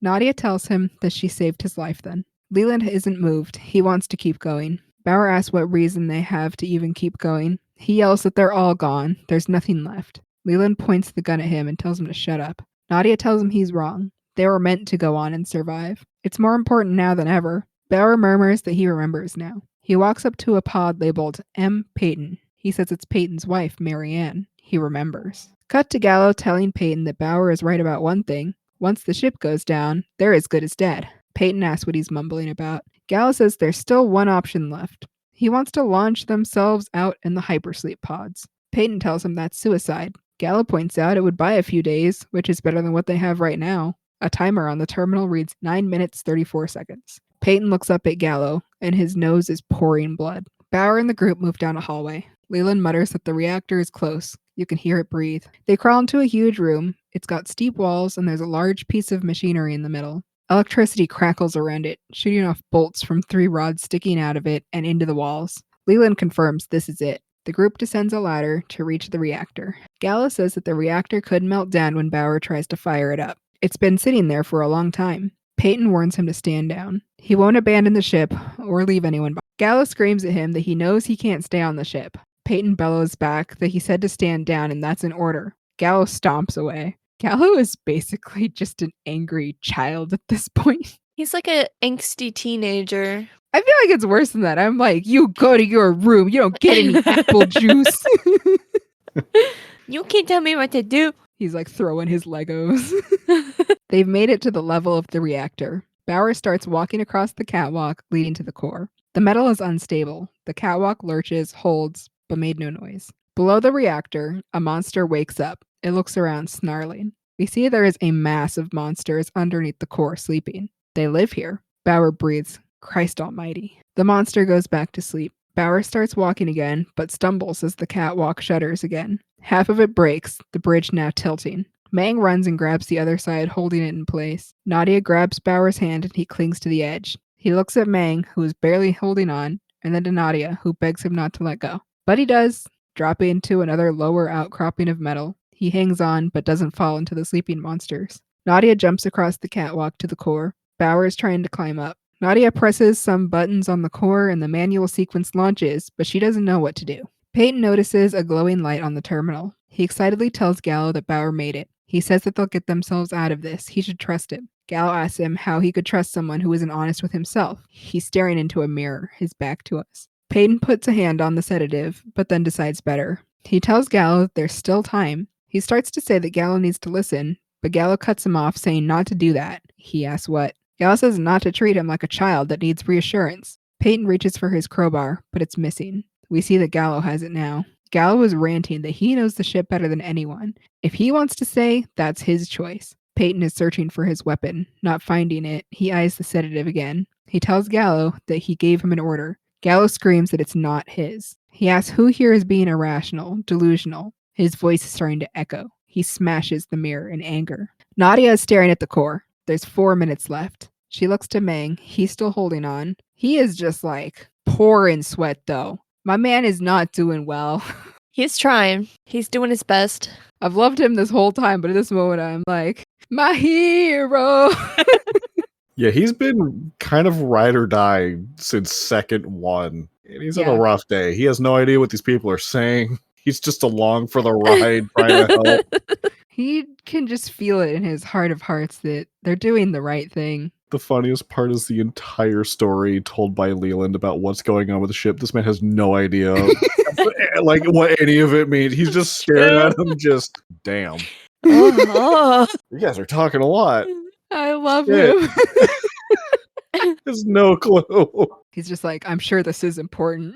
Otherwise, why would we be sitting here drinking this dog shit? Yeah, they're hashing things out. I hope it goes well.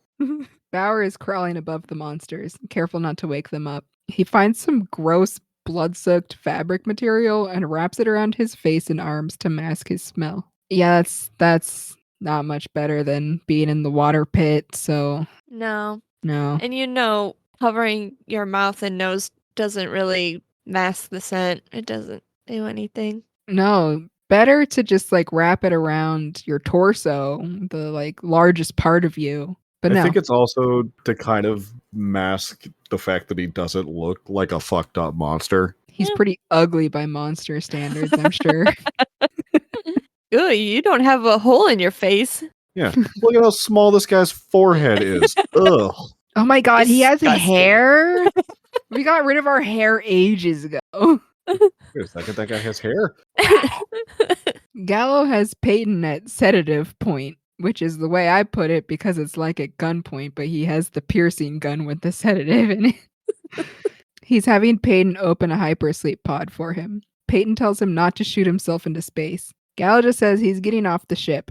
He enters the pod. Peyton asks if his crewmates were really the ones with Pandorum. Gallo is the one with symptoms. Gallo yells at him to finish the code on the pod. Peyton does, and Gallo quickly draws his arm back to avoid the door hissing shut. He stares at Peyton through the window. The launch countdown has finished, but nothing happens. Gallo asks what he's doing. Peyton tells him it's for his own good. The screen reveals that the launch sequence was a simulation. Peyton locks the pod and tells Gallo that he isn't well. He just needs treatment. Gallo screams and threatens him through the window, clearly manic. As Peyton leaves him, telling him it isn't his fault, Gallo screams that Peyton is killing them. They're all going to die, Corporal. Time is almost out on the reactor. Nadia murmurs holy fuck as she watches Bauer crawl over the sleeping horde in his new disguise. We get some nice close-ups of them at this point, and they are disgusting. They are not pretty. Well, maybe by monster standards, I'm not sure.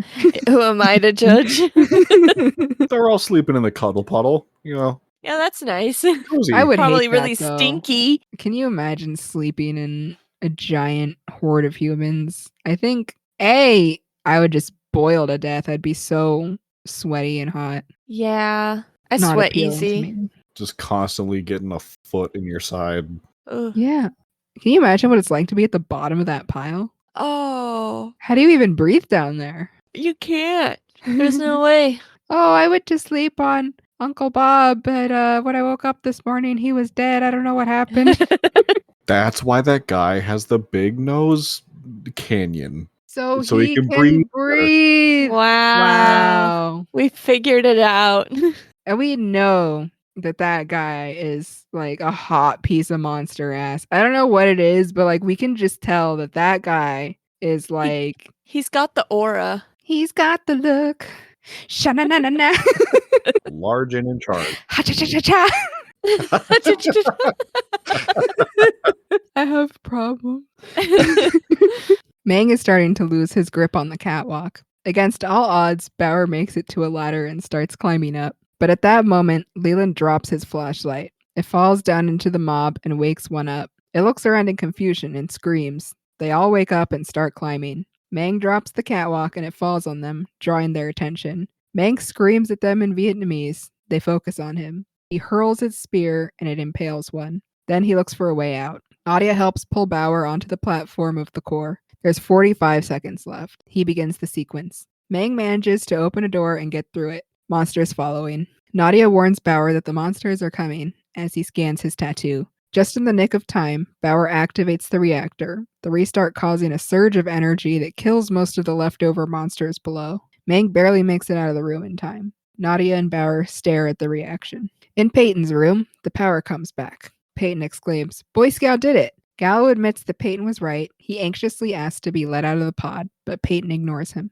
Peyton walks to the bridge door as Gallo asks what he's doing. He warns that he doesn't want to go in there, Corporal. He asks what he'll tell the others when Bauer comes back. Peyton tells him to shut up. Gallo tells him that they'll know what he did and cackles, mouth also full of blood now. Nadia and Bauer make their way back down the hallways. We see Mang hiding from the monsters by holding himself up by the ceiling. As the last of them leave, he drops down. Then he hears a clatter behind him. It's the big guy. Mang raises his fists. The monster has his spear and tosses it to him. He catches it and does a little flourish. Then the big guy attacks. He's stronger. He throws Mang and gets out a claw weapon. He slashes at Mang, but he won't stay down. Cut to Peyton opening the door to allow the others to get in.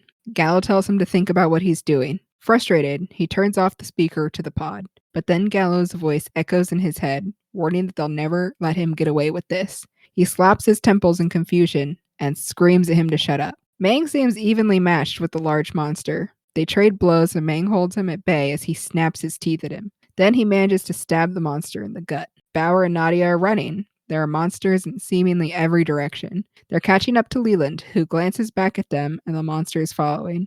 At an intersection, he closes the door to cut off the monsters, but then he also closes the door on Nadia and Bauer. Nadia pounds on the door, screaming, "Asshole!" The large monster knocks the spear out of Mang's hands. He slams him against a wall and bites into his side with his teeth. Mang screams in fear and pain as the monster starts eating him alive. Once again, the death that all of us don't want the most in this situation. No. He grabs a knife out of the monster's clothing on its back and starts stabbing it in the back of the neck, but the monster keeps biting and tearing. Finally, he gets a fatal blow. The monster cries out and its face goes blank. Mang holds his wounds, groaning. He starts to walk away, but he hears a cooing sound. He turns and sees the child monster. It looks at him curiously. He growls and approaches it, knife raised. But it doesn't run or fear him. It just stands, looking at him with a hand behind its back. Mang lowers his knife. The child screeches and uses the short spear that it was holding behind its back to slit his throat. Mang gasps. His blood spurts all over the child, who just stands there, almost smiling. Mang falls over, dead. My guy did not deserve this. Rip. Justice for Mang. Seriously. Pour one out for a real one. Pour one out. It's always the evil kids. Just don't trust kids, is the moral of the story. I don't trust human kids. I don't trust monster kids. Especially not in horror movies. When in doubt, stab that child. This one doesn't get any apple juice either. It can go to its room with Gallo and they can think about what they've done. In Peyton's room, Gallo has broken out of the pod. The door is smashed. Gallo holds the sedative and his echoing voice is saying that they both know who needs the shot. He advances on Peyton, who warns him to stay back. Gallo asks him who's suffering from symptoms now. Peyton roars that he means it. He attacks Gallo with his crowbar. He screams, "What do you want with me?" And they struggle. What do you want from me? What do you want from me? Sorry, I'm so sorry. He slams Gallo against a wall, but he says, "Your mind against itself." He turns the tables and slams Peyton against the wall. Even Peyton's voice is echoing now. They seem to trade places seamlessly. Gallo holds Peyton from behind, stretching out his arm and coming in with the needle. Peyton grabs his fingers with a crunch. Peyton screams, "Who are you?" And we watch as their arms shake and come together. Who are you? Who? We watch as their arms shake and come together, revealing that they have the same tattoo. Fun fact, I did go back to the very beginning and check, and so if you pause at the right moment, you can read Peyton's tattoo, and he's wiping off his goo, and it is the correct tattoo. Oh my I felt God. the need to go and check. The shot is plunged into an arm. We cut further back and see Peyton by himself. He gave himself the shot. He blinks in confusion. Leland appears in the doorway and says he made it. Peyton stares at him. Leland seems to know him. He says that he was out there with his boy and helped get the reactor started. Without a word, Peyton stabs him in the eye with the syringe. Leland groans and falls to the ground. Peyton tosses the gun. We get a close-up of Leland's gross, engorged eye as he whimpers. I did not like that. I felt it was unnecessary. Yeah, It was could have left nasty. it out. Would have done the same. Shock factor and all. Yeah. Nadia and Bauer manage to pry open the door just as the monsters do too. They run for the bridge. Peyton presses a button to close the door and open the bridge door. He smiles and walks through. Nadia slips through the nearly shut door. Bauer does too, but his leg is caught by a monster, and it partially gets through the door. He grabs the anti-riot gun from Leland's corpse? He was still alive a moment ago, but we don't see him ever again after this, so mayhaps he's dead now. I don't know. He was too weak. I don't think the needle could have gone far enough to actually get but to his brain or anything. he was probably just too weak overall, so it didn't take much. He was ready to die. He just didn't know it. Yeah. He shoots the monster. At close range, it explodes its head. Nadia is looking around and asks where his lieutenant is. Bauer answers that it's not his lieutenant. They head for the bridge. Looking around, they don't see anyone at first glance. Nadia asks what happened and where they are. There's a shriveled corpse in the captain's seat.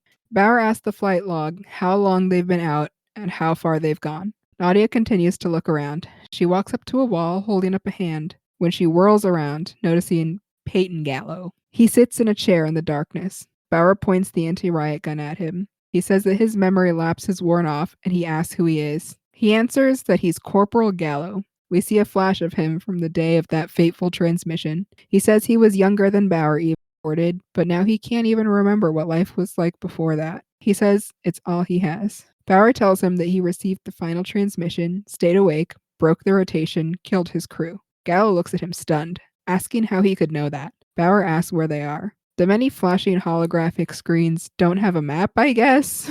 Yeah, there's screens going on everywhere, and none of them show where they are, I guess. So, Gallo tells him to go on and take a peek. He flicks a switch, and the bridge covers, I don't know, basically there are like these metal covers over where the glass was before. Anyways, those open.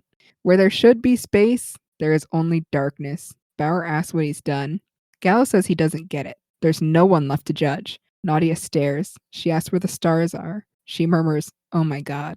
Bauer has a stricken look on his face. He starts to hear Gallo's voice echo. Gallo yells to Nadia, "God? You think God survived? He's dead, just like humanity. There's no good or evil left. They are all that's left." He asks Bauer if he's going to be the one to judge him. Bauer presses the anti-riot gun to his chin, saying he might. Gallo tells him he can tell he's suffering. He's been there too. He tells Bauer to imagine life without murder. It would free him. Bauer backs up, saying, "This isn't freedom. It's Pandorum." Gallo scoffs. He says Pandorum is terrifying at first, but on the other side is clarity and enlightenment. Bauer yells at him to shut up. The room is spinning.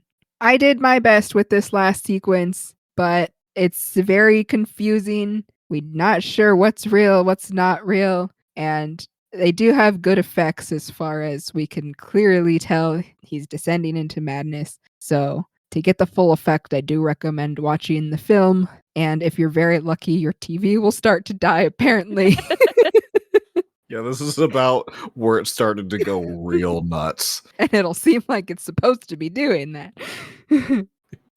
He asks what's out there. Gallo advances on him, saying he needs to stop resisting, stop hanging on to his concept of reality. Bauer hears a clanging overhead. He sees the wrench holding the vent closed wriggle like something's trying to get in. Gallo is saying that they know they fucked up the planet, so the old reality clearly didn't work out. Bauer hears monsters overhead, trying to get in. Bauer flashes back to the murals, sees lightning shooting out of Gallo, remembers his shaking hands. Gallo says that life eats life. All that's left is what is. I don't know what that means. I had to stare at that sentence 4 times to be like, no, yep, that's what he said.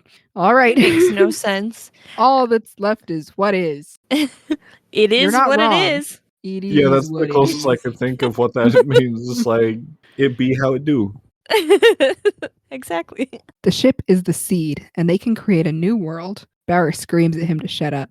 Nadia is still staring at the darkness. Gallo says the new world will be in its natural state, beautiful and perfect. He screams that he's offering Bauer the kingdom, but fear is holding him back. Bauer yells to Nadia to ask what she sees. The monster noises continue, closer. Bauer attacks Gallo, knocking him down. Gallo exclaims that he's still being a Boy Scout. Bauer says there will always be law, and Gallo needs to pay, even if that means he has to pull the sick out of Gallo. He has a pair of pliers. I'm not sure where he got those from. And he rips out one of Gallo's teeth. Welcome to space law.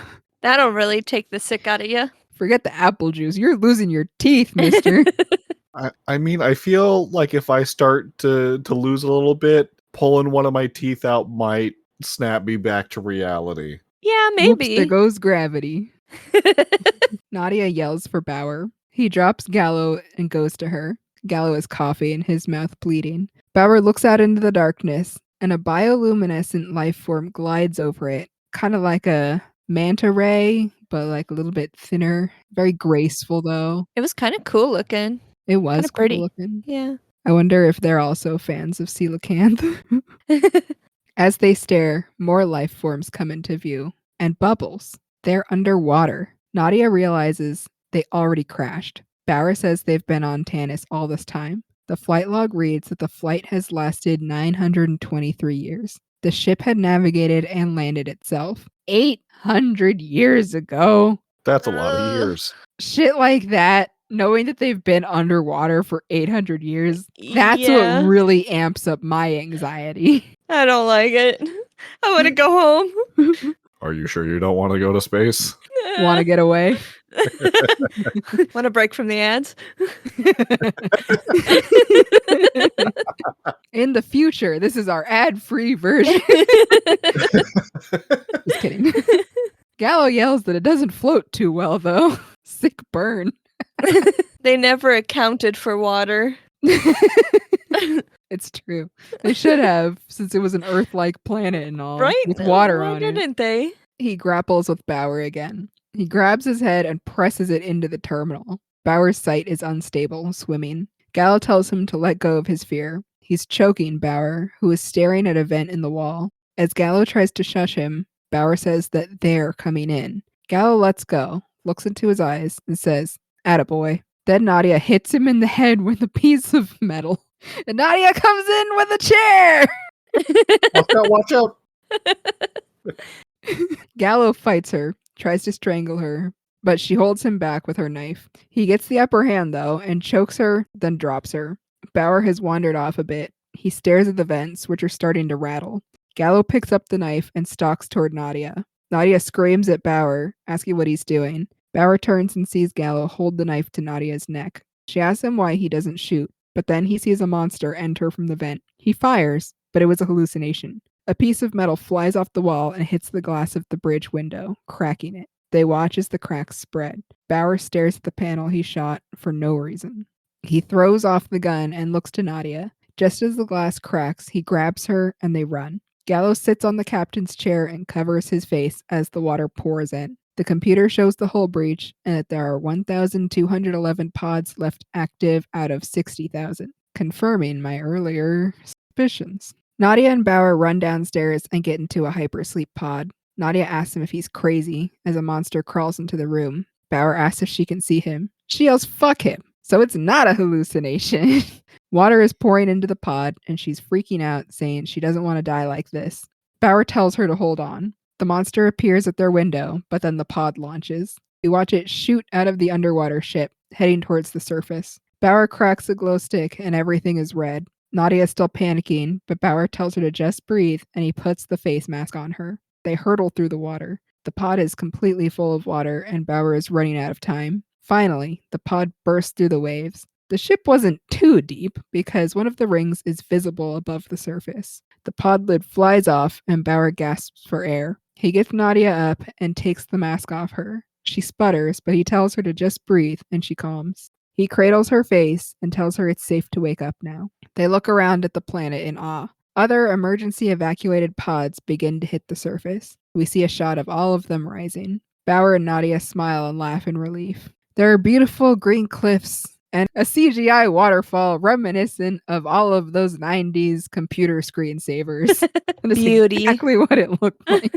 We get an overhead shot of the pods and pan up, up, up into space to see Tanis and get the words Tanis. Year 1, population 1,213. Credits. Good luck repopulating. That's not a lot of people. And No. also starting from absolute zero, since all of the specimens and most of the tools and everyone is still in the ship that's now flooded. Yeah. Depending on how resourceful they are, since part of the ship is above water, mayhaps they can salvage a few things. But yeah, things are looking pretty grim.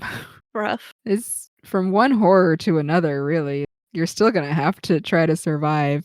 And now we know they evolve really fast, so that's kind of scary. But with the small Yeah. population, killer hillbillies is closer than you think. Coming soon to a planet near you. Killer space billies. So, I believe it is fun facts time. Woo! Sure is. I do have a handful. I'm going to adjust my microphone here. And none of them are the origin of the word elite. So I did look that one up, actually. It was Greek, Yes. and it's kind of like Greek Valhalla. So after soldiers, warriors, whatever, once they pass away, it's basically just peace. All right. All right. Well, it is like a paradise. Like Little a Yeah. heaven kind of. A little bit. It's something to look forward to, because right now the whole battle thing kind of sucks. So just think of nice peaceful fields. Doesn't that sound cool? Turns sounds out nice. naming your ship Elysium was not enough to save it from becoming a battle in itself. Uh-oh. True. All right. This movie was originally intended to be the first of a trilogy. So we had the potential to see how they fared on their new island with only 1,000 people.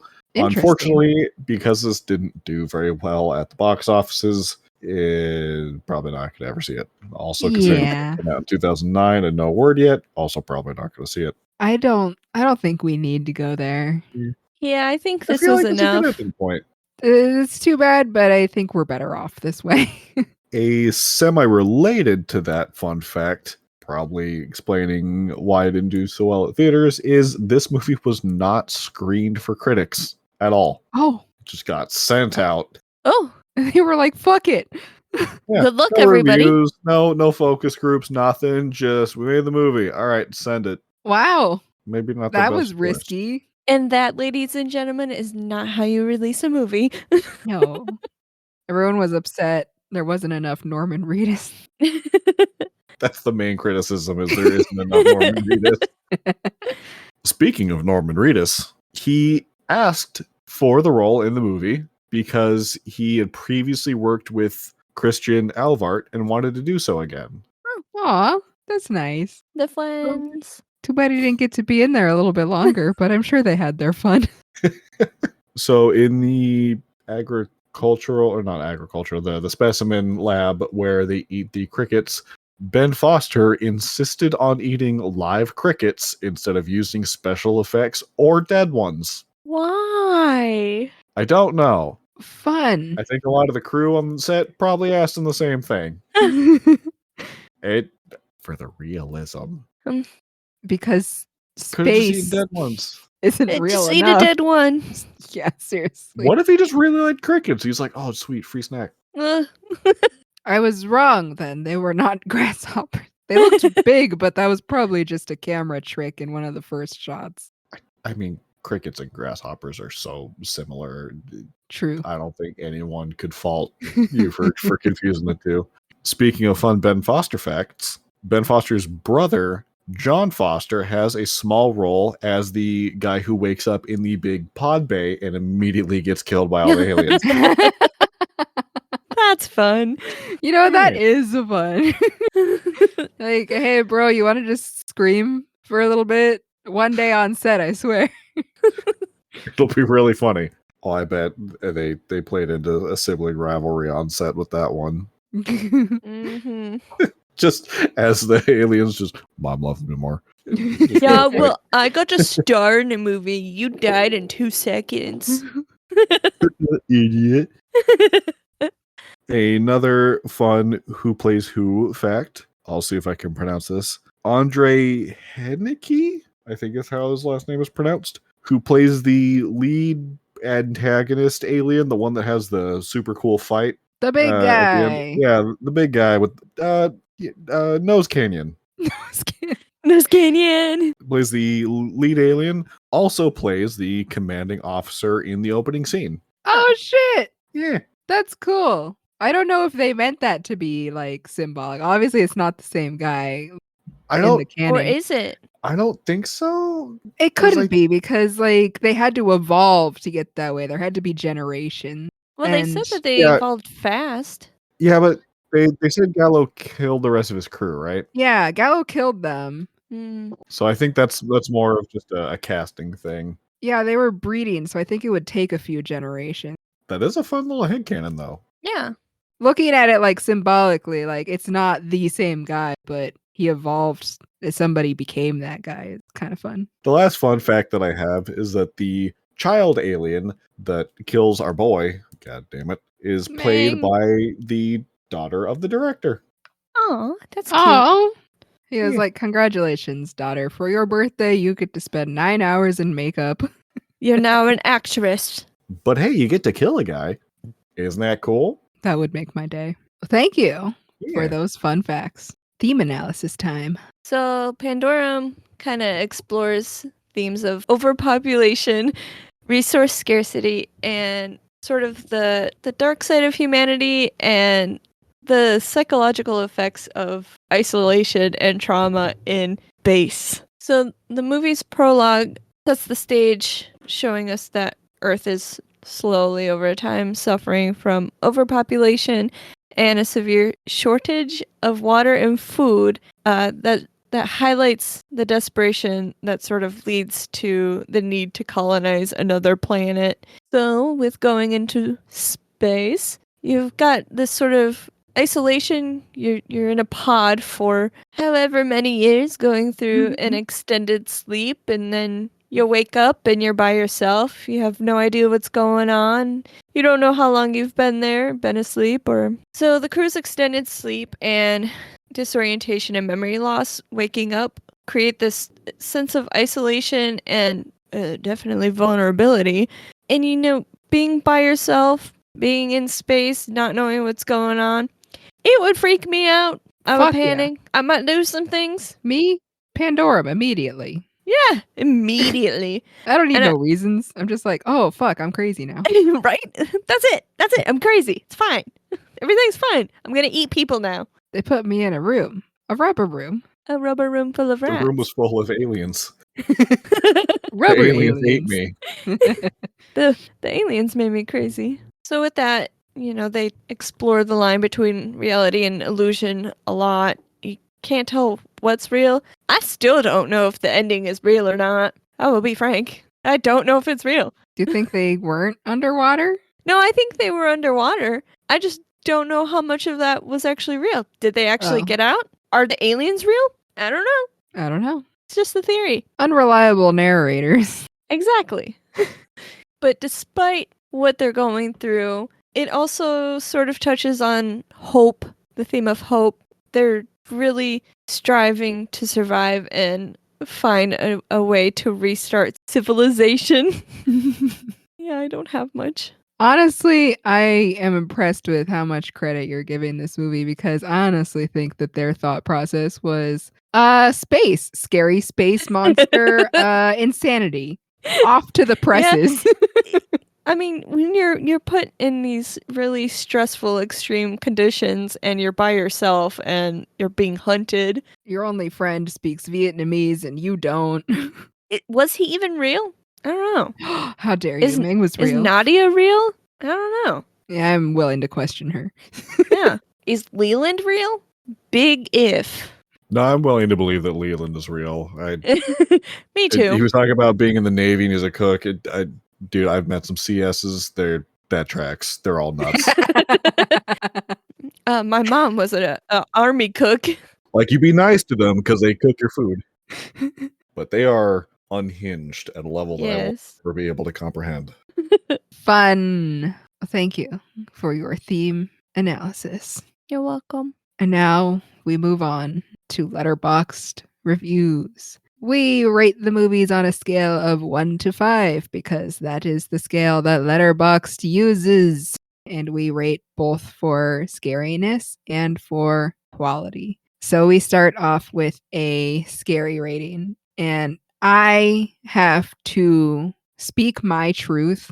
Again, I watched this movie within the last few years. So I've seen a lot of horror. I'm pretty decensed by this point. And this movie really marries an action movie with a horror movie. And I leaned more into the action aspect of it. The monster design, well, decent. Wasn't really scary to me. Things like the cannibalism they're disturbing, but again, it's nothing new. This movie doesn't do anything really unique. It just does it in its own way, but we've seen scarier space monsters before. I've seen worse gore and gotten more feelings of dread. So to me, this movie is pretty fun. It's pretty bonkers and it's not scary. So for me, this is a 1.5, and the 0.5 is just for monster design, honestly. I'll give it a 1.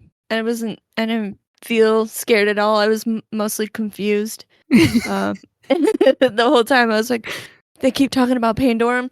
They're losing their minds. What's going on? I can't be scared because I don't think any of this is actually happening. As for scariness, I'm going to give it a 2. I remember when I first watched it, it loses pretty early on after the first act. But when Bauer's first crawling around in the vents, and when he first gets into that little locker room and you don't quite see the monsters all that well, there's some good horror bits where it's a look, I gotta hide, I gotta stay in whatever kind of cover I can get, and it's a very oppressive kind of feeling of, I don't know what these are, I don't want to meet them. The second you see them in bright lighting and you see, oh, they're just a bunch of pale cannibal Humanoid stabs, you're like, cannibal. okay, well, they've pro tip to most horror directors: don't show the monster in full lighting. You lose half the effect. Just keep it dark. Either be Guillermo del Toro levels of genius with your monster design, or leave it until the very, very end if you're going to show it. Exactly. So yeah, once you see them in full light, they lose a lot of the horror elements, but that first little bit's not bad. Yeah. This is a horror movie, and a horror novice might have a harder time, especially with that first act. Like you said, it's just that all of us have seen some shit at this point, so it's not that scary. No, it's more action-y.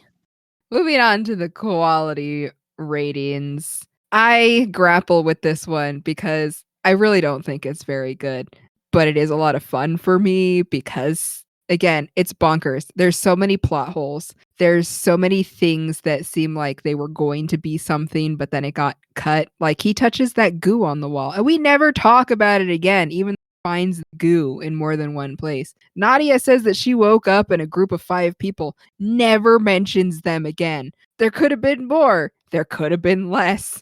There's a lot of stuff we didn't need, but it is still kind of just fun. For me, it's a movie that you put on because you want to see a whole lot of nothing and have a good time. So I'm going to give it a 2 because I will probably end up watching it again, but I'm not going to pretend it's a great movie. I think I'm gonna give it a 1.5. I don't like being as confused as it made me, and it was really long, and like you said, I feel like there was a lot that could have been cut from it and it would have been just fine. I did like the little ocean creatures that they made. I thought they were really neat. So that's where my 0.5 goes to. I will actually give this a 3. I absolutely love this movie. It is so wild and so fun. Objectively, I cannot call it good for pretty much all of the reasons that you previously described. Yeah. It really feels like whoever was in the writer's room kind of just put sticky notes on a board for ideas, and then instead of picking, they just took all of them and just shoved them in a bucket and went, sure, we'll do it. We'll bring this over to the editor, and we'll get it done. Well, it's hilarious that you say that because I didn't look up much, but so I usually try to attempt to find the script to help me write my own recap script. And I found a script, but it was a very early version of the movie. So it was basically useless to me. So upon finding that, I was like, a lot of things changed. And so I looked it up a little bit. I didn't go in extensively because I wasn't sure if you would find this or not. Basically, the writer, who I am so sorry, I forget his name, he wrote a script called Pandorum, and the ship was the Pandorum, and they were all prisoners. And so it was like the basic premise, but not exactly the same. Anyways, he sells his script. Somebody gets it to the director, and the director realizes that it is actually shockingly similar to a script that he wrote. I forget what its name was. So they ended up merging the two scripts together. So it is, they changed Pandorum to the name of the disease. And so it's still mostly that Pandorum script, but yeah, combined with the other script that the director had written. So now the writing credit is for both of them. And so essentially, yes, there were two different movies that got merged together, which is probably why this turned into a big mess of too much stuff. That's nuts. Wow. Yeah. That is such a wild idea. I don't know who thought it was a good idea, Definitely not a good idea. but it is interesting. I have to wonder how similar could those two scripts could have actually been that you somehow made this work, that you somehow thought that they were close enough. Because when I say make this work, I mean that very generously, because it does not super work. So yeah, I have a lot of questions. I would love to find the other script, but I don't know if you can, because it never was actually being workshopped into a movie. But you can read the original Pandorum script by only that original writer. You can find that online. That is absolutely crazy.